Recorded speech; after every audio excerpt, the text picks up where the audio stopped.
Plaintext. The United States Supreme Court should overrule Milliken v. Bradley and hold that interdistrict school desegregation remedies are constitutional under the Privileges and or Immunities Clause of the 14th Amendment in the United States Constitution. Contention 1. The Milliken decision constructed by New York City and cyber the privileges local autonomy over social and economic equality, evading discussions of racial privilege, fuel this division forward. 97. Legal rules as ever takes 300 influence on social life and are potent plus because they need to be explicitly discussed, defended, or enforced within the boundaries of cities and suburbs as fixed and given what they can be changed. School segregation is a direct result of these background rules after found the most important implications were reputed by Milliken. The questionable premise is that local government boundaries define legally responsible entities with ontological continuity over time, since a city can be thought of as responsible for its own and only its own discriminatory practices in the distant past. The state is responsible for creating local governments, both inner cities and autonomous suburbs that thanks to the court's decision in Milliken are isolated from the economic and social responsibility for the inner city. Rather than indulging the fiction that Detroit was responsible for its racial segregation, the court could have acknowledged that Michigan was responsible and ordered the state to remedy segregation.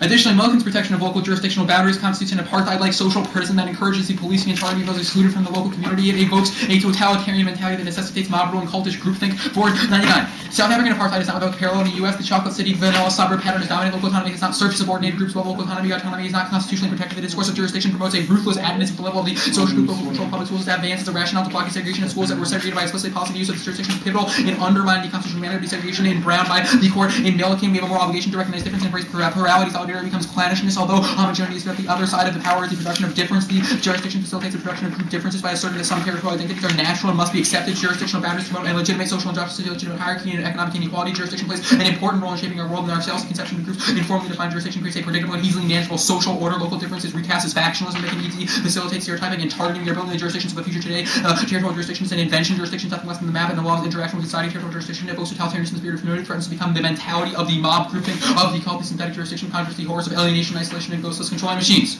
And the standardization of the inner city mass deterioration, the false images of community democracy promoted to paper over segregation, inform, shape, and segregate our lives. Milwaukee 93, the trend towards homogenization within boundaries and segment standardization connected with the refusal of many public and private actors within institutions to assume responsibility and take ideology connection to deterioration of the inner city and systems of municipal sovereignty help mask the growing social costs of refusal to segregate city and suburbs have largely succeeded in separating out every area of human life and society. These same organizations have deployed images of communities and neighborhood to opportunity and democracy in ways that have produced results diametrically opposed to stated ideals. And the Milliken decision racially stigmatized minority children by sending a message that they were defective and should be shunned. There's an obligation to address this harm. Lenhart and for Milliken would come out differently under a theory and analysis of stigma, white flattening against some minority children in Detroit public schools. This sense of method to the African American children who are defective and people to be shunned. Burger's assertion that the remedy must be limited to the system based on a world that appreciates that racial stigma often occurs in the absence of any intentionally discriminatory acts against the level at which racial stigma operates would have made the multi-district remedy issue. Milliken required judges would have an obligation to address the harms of this sort and would have broad latitude to remedy it where risk of stigmatization and significant remedies that go outside district lines or impose obligations upon individuals who cannot be shown to have acted with bad motive or intent would be permissible, as in Milliken. And the court's decision to leave school segregation and remedy normalized as a pervasive form of dehumanization, reinforcing the belief that some lives are not worthy of a dignified existence. Andrews 3, dehumanization is implicit in the court's conclusion of widely spread education outcomes among blacks and whites were to be only concerning the court the fact that the court could leave unremedied such divergent results from the wake of segregation sends a chilling message. The education of American children is not sufficiently important to merit their radical efforts to ensure success while maybe stating some lives are more deserving of a dignified nurturing development than others. And the characterization of people as inferior and defective forms of rationalization for all violence. Katz 97. Once a person or people has been characterized as subhuman, there appears to be no limit on the cruelty that was visited, and almost all wars, hatred towards the enemy was inspired to justify the killing by separating the enemy from the human race by casting them as unworthy of human status, rationalizations for genocide, slavery, segregation, economic exploitation, classism, coerced sterilizations, rejection of women, and poverty. And refusing to confront racism suggests to a never-ending cycle of oppression. The implications are infinite. Memi 97. One day the roles will be reversed and all unjust society continues with itself the seeds of its own death to treat others with respect that they will treat you with respect. It is an ethical and a practical appeal. It is a contract. The refusal of racism is a condition for all theoretical and practical morality because the ethical choice commands the political choice. If the contractual principle is not accepted, conflict, violence, and destruction will be a lot. If accepted, we can hope someday live in peace. These stakes are irresistible.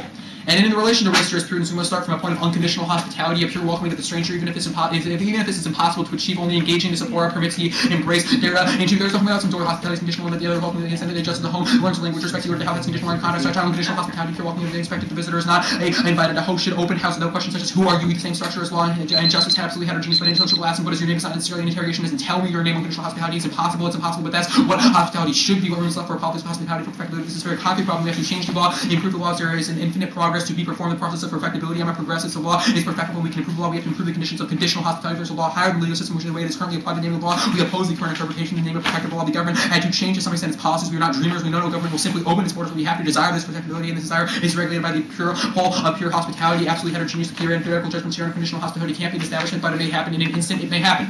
And unconditional hospitality can only function internal to the law. Any other act is both impossible and self-defeating. Derrida. 1. A defined hospitality law of law constitutes the conditions which make it dependent upon state sovereignty. Hospitality signifies the public nature of public space. Hospitality is dependent upon the law. Is the question of knowing how to transform and improve the law of knowing what is improved as possible within a historical space which takes place between the law and of an unconditional hospitality often a priori to all newcomers and any conditional laws of a right to hospitality without which the unconditional law of hospitality would be in danger of bringing a pious and irresponsible desire without potency and of being perverted. Our experience of cities of refuge cannot wait a just response to that existing law. I imagine the experience of cities of refuge is giving rise to the place for reflection, hospitality, and for a new order of law to come.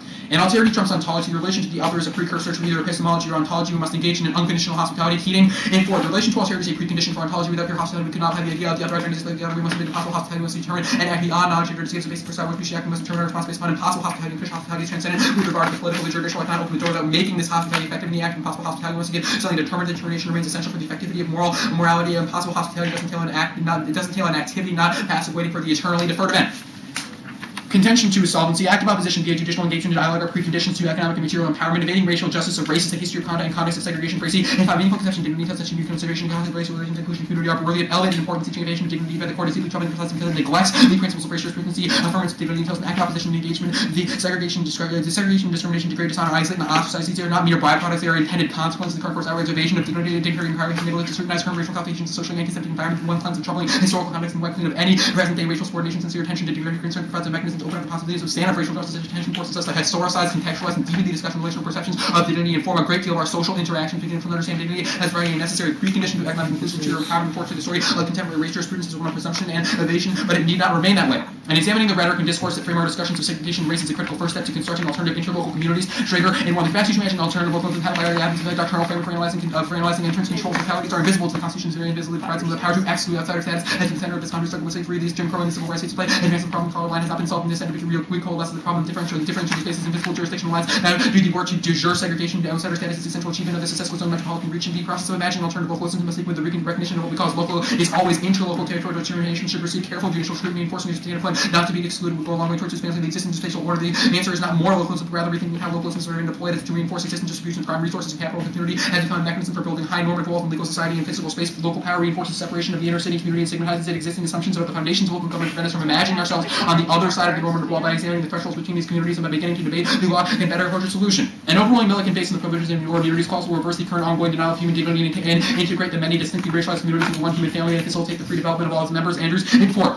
The court should see the privileges of immunity clause imposing affirmative obligations to provide the basic resources necessary to self-development, including a right to free education. Education permits a meaningful opportunity to participate in balance of encounters necessary to democracy instead of participation. Inadequate education constitutes an ongoing denial of the full humanity and freedom. Inadequate education constructs repression. The substance of quality education determines oneself. Looking the right to education. The 14th Amendment inspire litigants and cards together to read by the 14th Amendment doctrine to reinvigorate the doctrines of standard transformative potential rather than reconceive the 14th Amendment leads to a radical reconsideration of desegregation cases towards results consistent with the integration into one human family to facilitate the free development of all of its members. Our failure to reckon with the persistent alienation domination represents our failure to heed the ethical call to our past. We have an ethical and moral obligation to seek the use of interpretive law in ways that heed that call. We have an obligation to begin with the Constitution. And this reinterpretation of the 14th Amendment allows it to serve as a bridge to post-subordination consciousness that will fundamentally transform humanity. Our focus on the indignities of segregation will amass commonalities to the root of all forms of repression. Andrews. And 4.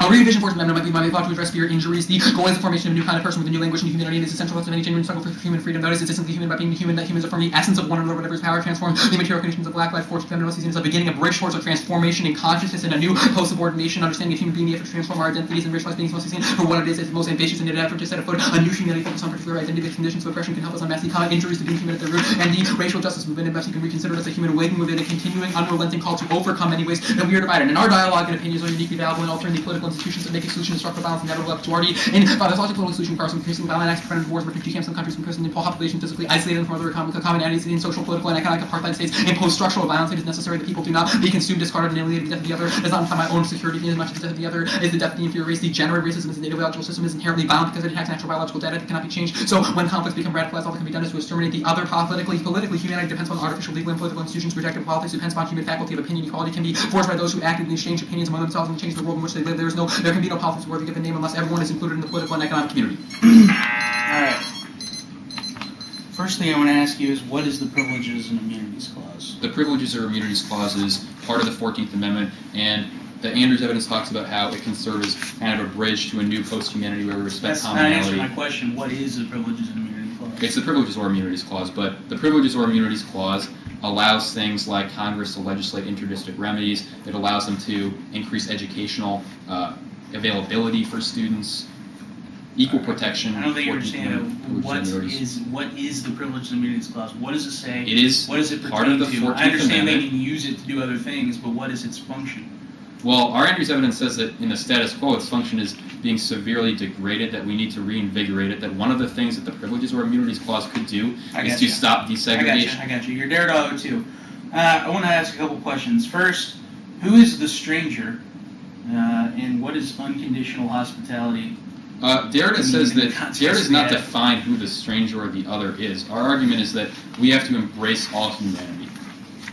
And in the context of the affirmative, that means embracing individuals that are currently being shunned and labeled as defective in the context of the Millikan decision because they were not afforded a right to education. People who don't have a fundamental right to education. So your argument is that... No, Derrida says universally we should embrace the other. Our argument is that in the context of our affirmative, that would mean embracing those people that are considered outsiders via the Millikan decision. So your argument is that, well, could you just briefly touch on the importance of equality in education? Because you seem to make ramifications beyond racism, like you're talking about it's part of key to our conception of the subjectivity of other people. Why is it that equality in education is the most important thing? As long as we remain segregated, that shapes how we view the world. If I think that other individuals are inferior and don't have a right to education, so it's the ability to exclude others from our community that allows it to continue?